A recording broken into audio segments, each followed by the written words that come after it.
para todo el equipo de la Unión. Así saludaba Juan Carlos Santiago a sus seguidores en cada video con una sonrisa despreocupada de amigos, siempre con la misma frase. Y a toda la gente del Juno, pura gente de la Unión Tepito. No sabía que esas palabras le costarían la vida. La noche del martes 11 de febrero de 2026, Afrosan, como le decían en el barrio, salió de su casa en Los Olivos, Tláhuac. Solo iba a comprar unas cervezas. Nunca regresó.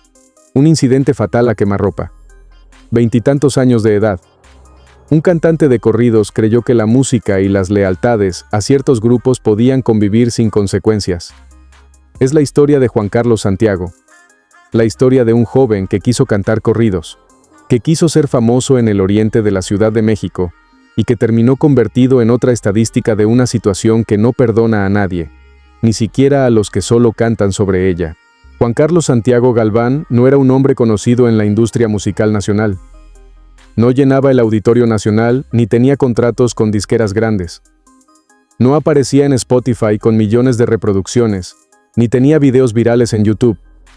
Pero en Tláhuac, en las colonias oriente de la Ciudad de México, Afrosan era alguien.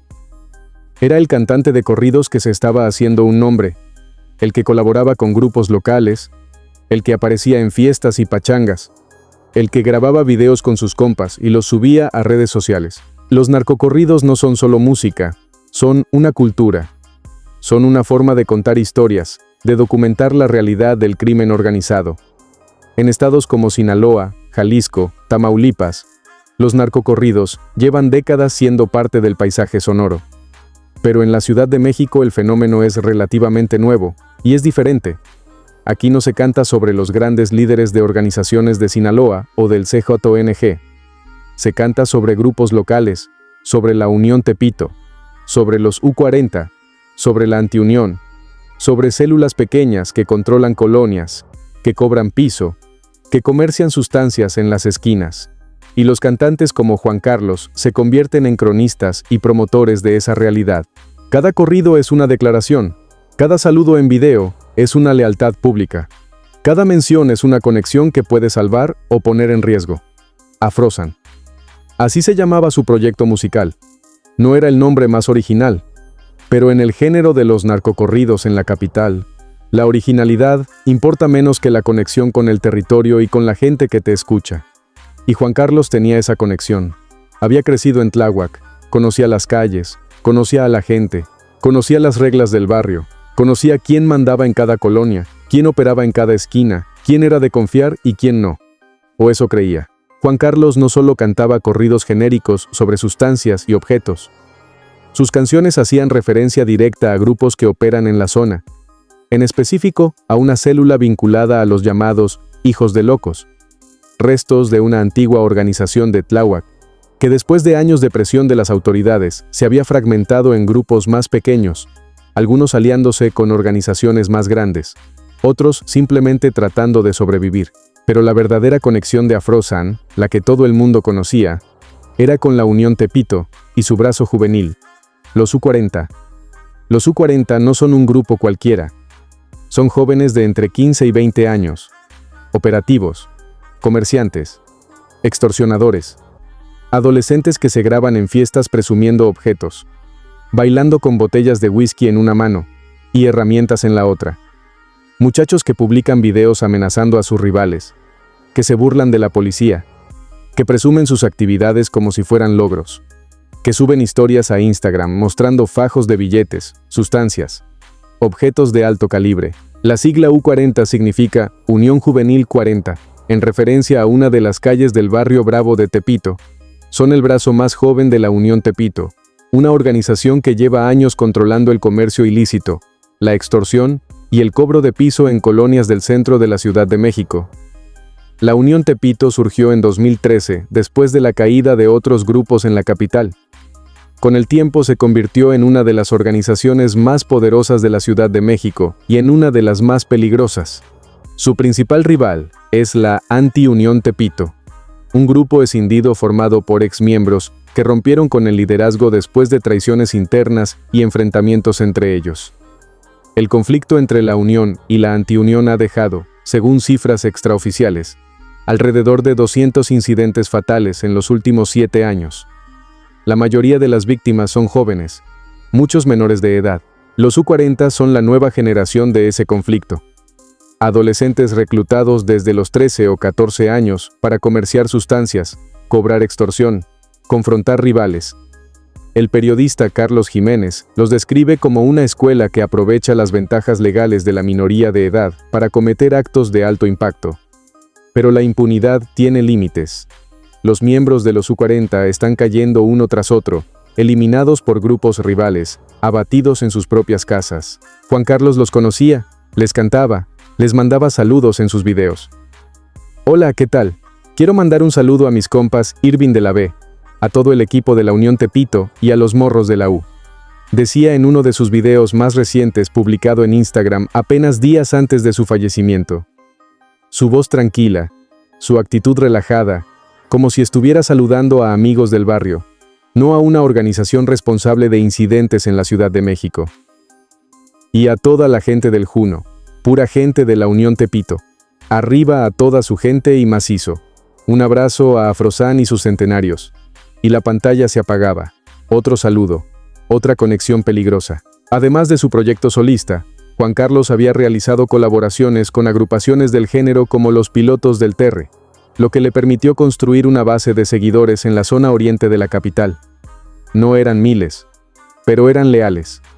Jóvenes como él que crecieron en colonias olvidadas, que veían en ciertos grupos una salida, un estilo de vida, una forma de ser alguien. Matt Vargas, otro músico de Tláhuac, era uno de sus amigos cercanos. Compartían el sueño de poner a Tláhuac en el mapa musical. Querían demostrar que desde el oriente también se podía salir adelante, que no todo era conflicto y pobreza. Pero en Tláhuac, en febrero de 2026, ese sueño era casi imposible de cumplir sin mancharse las manos. Y Juan Carlos Santiago ya estaba marcado. El martes 11 de febrero de 2026 comenzó como cualquier otro día en Los Olivos, colonia de la alcaldía Tláhuac. Calles tranquilas, gente regresando del trabajo, niños jugando en las banquetas antes de que cayera la noche. Juan Carlos Santiago estaba en su casa. Según versiones preliminares, pasó la tarde con amigos, bebieron, platicaron, escucharon música. Alrededor de las 9 de la noche, Juan Carlos decidió salir. Necesitaba comprar cervezas. La tienda estaba cerca, a unos metros de su domicilio. No había razón para preocuparse. Era su barrio. Era su gente. Pero afuera de su casa algo pasó. Testigos que hablaron con las autoridades mencionaron que Juan Carlos sostuvo una discusión con al menos 2 sujetos. No está claro qué provocó la discusión. Algunos dicen que fue algo casual, una mirada, una palabra maldicha, el tipo de confrontación que en colonias como Los Olivos puede escalar en segundos. Otros sugieren que la discusión fue planeada, que los sujetos ya lo estaban esperando. Lo que sí está claro es que la discusión no duró mucho. Minutos después de que comenzó el altercado, una camioneta se detuvo en el lugar. No hubo chirridos de llanta. No hubo persecución cinematográfica. Simplemente una camioneta que se detuvo con calma, como si fuera parte del paisaje nocturno de Los Olivos. De la camioneta descendieron 2 hombres. Iban preparados. No mediaron palabra. No hubo amenazas. No hubo advertencias. Uno de ellos se acercó a Juan Carlos Santiago y le causó un daño fatal a quemarropa. El impacto fue directo en la cabeza. Juan Carlos cayó al piso de inmediato. Los hombres subieron a la camioneta y se fueron. Todo el ataque duró menos de 1 minuto. Vecinos que escucharon el incidente se asomaron con cautela. Algunos salieron corriendo. Otros se quedaron encerrados en sus casas con las luces apagadas esperando a que pasara el peligro.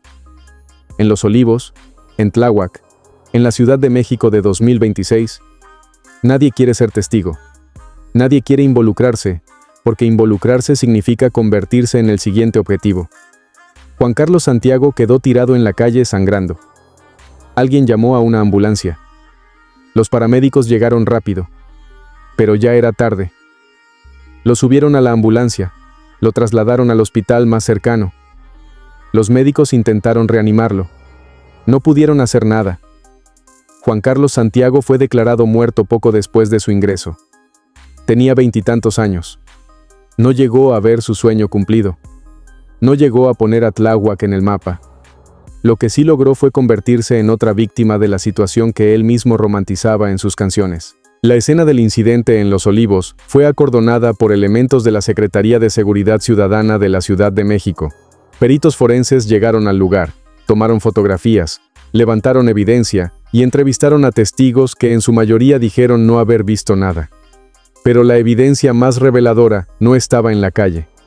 Estaba en el teléfono de Juan Carlos Santiago. Estaba en sus redes sociales, en sus videos, en sus publicaciones, en cada saludo que había mandado a la Unión Tepito y a los U40. Días después del incidente, periodistas y usuarios de redes sociales comenzaron a compartir los videos que Afrosan había publicado. Ahí estaba él con una playera negra, una gorra, rodeado de amigos, sonriendo, mandando saludos. Quiero mandar un saludo a mis compas Irving de la B, decía en uno de los videos. Irving de la B, un nombre que en el mundo de las organizaciones en la Ciudad de México no es desconocido. Presunto integrante de la Unión Tepito. Un nombre que aparece en reportes policiales. Un nombre que representa lealtades peligrosas. A todo el equipo de la Unión Tepito y a los morros U40. Los U40, el brazo juvenil de la Unión Tepito. Adolescentes y jóvenes adultos de entre 15 y 20 años que se dedican al comercio ilícito, la extorsión, el secuestro y actos graves. Muchachos que presumen en redes sociales sus objetos, sus fiestas, sus actividades, que se graban amenazando a rivales, que bailan con objetos en la mano. Y Juan Carlos Santiago les mandaba saludos públicamente sin miedo, o tal vez sin entender el riesgo. Y a toda la gente del Juno, pura gente de la Unión Tepito. Arriba a toda su gente, y macizo. Otro nombre, otra conexión, otra pieza en el rompecabezas de por qué Juan Carlos Santiago terminó abatido en las calles de Tláhuac. Fuentes extraoficiales sugirieron que el ataque podría estar relacionado con esas canciones, con esos saludos, con esas conexiones públicas. Tal vez cantó para el grupo equivocado. Tal vez mandó saludos a gente que no debía. Tal vez alguien de un grupo rival lo vio como una amenaza, o como un mensaje que había que silenciar. Tal vez simplemente estaba en el lugar equivocado, en el momento equivocado, con las lealtades equivocadas. Lo que está claro es que en la Ciudad de México de 2026, mandar saludos a organizaciones no es un juego, no es marketing, no es branding, es una declaración de lealtad, y las lealtades tienen consecuencias. La Secretaría de Seguridad Ciudadana logró la detención de 2 sujetos presuntamente implicados en el incidente. Uno de ellos, identificado como Irving Axel, de 20 años, fue detenido tras el ataque portando un objeto con 5 cartuchos útiles. Fue presentado ante el Ministerio Público para que se determinara su situación jurídica, pero hasta el momento las autoridades no han confirmado oficialmente el móvil del incidente. No han dicho si los detenidos confesaron, no han dicho si hay más personas involucradas, no han dicho si esto fue un ajuste de cuentas entre grupos rivales o si fue algo personal. Lo único que han confirmado es que Juan Carlos Santiago Galván está muerto, y que su muerte es parte de un patrón. La Fiscalía General de Justicia de la Ciudad de México abrió una carpeta de investigación por el fallecimiento de Juan Carlos Santiago. Se realizaron las diligencias de rigor, se entrevistaron testigos, se analizaron videos de cámaras de seguridad de la zona, se recabaron pruebas forenses. Pero más allá de la detención de los 2 sospechosos, las autoridades no han informado avances significativos en la investigación. No han confirmado el móvil del incidente. No han dicho si los detenidos tienen nexos con algún grupo específico. No han dicho si esto fue ordenado por alguien más o si fue un acto espontáneo durante una riña. Y lo más importante, no han abordado el tema de fondo. El tema de que un cantante de 20 y tantos años podía mandar saludos públicos a organizaciones sin que nadie, ninguna autoridad, ninguna institución, hiciera algo al respecto. Porque el problema no es solo que Juan Carlos Santiago fue abatido. El problema es que él es uno más en una lista que no deja de crecer. Apenas días antes de su muerte, el 3 de febrero de 2026, Gael Alexander Andrade, alias El Muela, de 18 años, fue abatido en la puerta de su casa en la colonia Morelos. El Muela era integrante de los U40. Era operativo, extorsionador, comerciante. Tenía 18 años y ya había sido detenido en 2 ocasiones. Su madre lo llevó al hospital después del ataque. Ya estaba muerto. 9 impactos. Abatido en su propia casa, en el corazón de Tepito. Antes de eso, en octubre de 2025, Argenis Vázquez Trujillo, alias El Luneta, también de los U40, fue abatido en la colonia Bondojito, alcaldía Gustavo A. Madero. Tenía 19 años. Cámaras de seguridad captaron el momento en que un sujeto se acercó, atacó, recargó su objeto y volvió a atacar de manera calculada. Y la lista sigue y sigue. Según el periodista Carlos Jiménez, especialista en seguridad en la Ciudad de México, en los últimos 7 años se han cometido alrededor de 200 incidentes fatales relacionados con el conflicto entre la Unión Tepito y la Antiunión. 200 vidas, la mayoría jóvenes de menos de 25 años. El gobierno de la Ciudad de México ha implementado operativos, ha detenido a presuntos líderes, ha asegurado objetos, sustancias, dinero. En febrero de 2022, la Secretaría de Seguridad Ciudadana reportó la detención de 64 miembros de la Unión Tepito. Pero la situación no cede, porque el problema no es solo policial, es estructural, es social, es económico. Y las autoridades siguen respondiendo con comunicados genéricos. Se investiga, hay líneas de investigación abiertas, se trabaja para esclarecer los hechos. Pero los muertos no regresan, y los que quedan vivos siguen en riesgo. El caso de Juan Carlos Santiago no ha generado la misma atención mediática que otros incidentes en la Ciudad de México. No era un político, no era un empresario, no era una figura pública importante. Era un cantante de corridos de una colonia del Oriente. Para muchos su muerte es solo otra nota roja, otro incidente más en la situación del crimen organizado.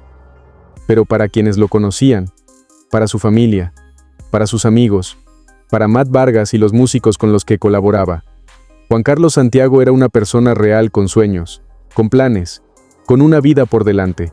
Una vida que terminó en un charco de sangre en las calles de Los Olivos. La noticia del fallecimiento de Afrosan se difundió rápidamente en redes sociales. No llegó a los noticieros nacionales. No fue trending topic, pero en Tláhuac, en el oriente de la Ciudad de México, en los grupos de Facebook y WhatsApp de la comunidad musical local, la conmoción fue real. Matt Vargas, su amigo y colaborador, publicó un mensaje de despedida. Resume el dolor y la frustración de toda una generación. Me quedo con las ganas de ver nuestra rola y proyecto concluido, escribió. Te debo un video musical como lo habíamos planeado y varios proyectos que solo quedaron en nuestros pensamientos. Compartíamos el sueño de poner a Tláhuac en el mapa para demostrarle a sus habitantes que era posible llegar lejos. Ese sueño ahora está roto. Como tantos otros sueños en colonias como Los Olivos, como La Morelos, como Tepito. Otros seguidores dejaron mensajes en las publicaciones de Afrosan. Descansa en paz, bro. Te vamos a extrañar, compa. Qué injusticia, hermano. Mensajes sinceros, pero también resignados. Como si la muerte de jóvenes en estas colonias fuera inevitable. Como si no hubiera nada que hacer. Y tal vez esa es la parte más triste de toda esta historia. No es solo que Juan Carlos Santiago fue abatido, es que su muerte no sorprende a nadie. Es que la gente ya está acostumbrada. En Tláhuac, en Tepito, en La Peñita, en tantas colonias del oriente de la Ciudad de México, la situación es parte del paisaje. Los jóvenes crecen viendo a operativos presumir objetos en redes sociales. Ven a cantantes de corridos mandar saludos a grupos. Ven que las autoridades detienen a algunos y que al día siguiente hay otros 10 ocupando su lugar. Ven que la pobreza no se acaba, que las oportunidades no llegan, que el futuro es incierto. Y algunos, como Juan Carlos Santiago, deciden que la única forma de ser alguien es aliarse con ciertos grupos, cantarles, saludarlos, formar parte de esa narrativa de poder, dinero y conflicto. Pero esa narrativa es una mentira mortal. Porque al final, los narcocorridos no te protegen, los saludos en redes sociales no te salvan, las lealtades a organizaciones no te garantizan nada. Lo único que garantizan es que tu nombre terminará en una nota roja, en un comunicado de prensa de la Fiscalía, en un mensaje de despedida en Facebook. Juan Carlos Santiago quería ser cantante, quería poner a Tláhuac en el mapa, Quería demostrar que desde el Oriente también se podía salir adelante, pero eligió el camino equivocado, o tal vez nunca tuvo otro camino que elegir. Lo que sí es claro es que su muerte no es un hecho aislado, es parte de un problema mucho más grande, un problema que las autoridades no han podido resolver, un problema que la sociedad mexicana lleva décadas ignorando. ¿Cuántos Juan Carlos Santiago más tienen que morir para que algo cambie? ¿Cuántos jóvenes de 18, 20, 25 años tienen que terminar abatidos antes de que se entienda que el problema no es solo de seguridad pública, sino de oportunidades, de educación, de futuro? La Unión Tepito sigue operando. Los U-40 siguen reclutando adolescentes. Los narcocorridos siguen sonando en las bocinas de Tláhuac y los muertos siguen acumulándose. Juan Carlos Santiago Galván ya no está. Su voz se apagó para siempre. Sus proyectos quedaron inconclusos. Su sueño de poner a Tláhuac en el mapa nunca se cumplió. Pero su historia debe servir de advertencia, no solo para los jóvenes que piensan que ciertos grupos son una salida, sino también para las autoridades que siguen respondiendo con operativos reactivos, en lugar de estrategias preventivas, y para una sociedad que normaliza la situación hasta que toca a su puerta. Porque si algo nos enseña la muerte de Afrosan es que en México, en 2026, cantar corridos para ciertos grupos no te convierte en artista, te convierte en objetivo. Y en un país donde los jóvenes siguen muriendo en las calles, donde los sueños se rompen con conflictos y la situación es cotidiana, todos deberíamos preguntarnos, ¿hasta cuándo?